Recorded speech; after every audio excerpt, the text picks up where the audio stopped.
বিদ্রোহ কবি কাজী নজরুল ইসলামের স্মরণে আমার একটি সরস কবিতা পাঠ। অন্যায় অত্যাচারী ও শোষণের প্রতি করিয়াছে প্রতিবাদ, প্রতিটি রক্তের বিন্দুতে বিদ্রোহের অগ্নি জ্বালিয়ে রেখেছে সারা রাত। বলিষ্ঠ বাহুবলে সংগ্রামের ধৈর্য না হারিয়ে বিদ্রোহী সর্বপ্রয়োগে থাকে যে সবার আগে।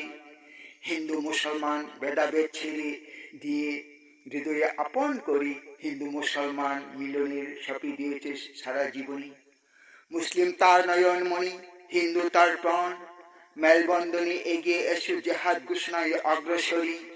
প্রতিবাদ করি নিয়ে যাব এগিয়ে পূর্ণ স্বাধীনতার অপেক্ষায়। সে যে হেলে পড়া নয় সরজরি ডাক্কা খেয়ে, সে যে বিদ্রোহী কবি নিপীড়িত সর্বহারা মানব প্রেমিক। কবিতায় ঘানে অন্যায় অবিচার শিশুর প্রতি করে প্রতিবাদ। জাগ্রত হয়ে এক নিষ্ঠে ভেবে দেখে সারা রাত, কোথায় কি হয়েছে ত্রুটি, মুক্তি পাবার আলোর জ্যোতি।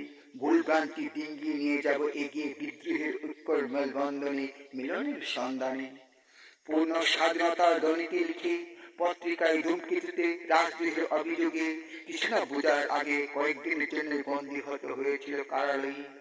প্রতিবাদের মুখরে জনস্রোতের জোয়ারে বই কেঁপে প্রলয়ে মুক্তি হতে পেরেছিল কারালয়ে। বিদ্রোহে ধ্বনিতে আকাশে বাতাসে বাকি নেই আনাচে কানাচে সর্বস্থানে সামিলে জনতা আছে সর্বক্ষণে। ধন্যবাদ।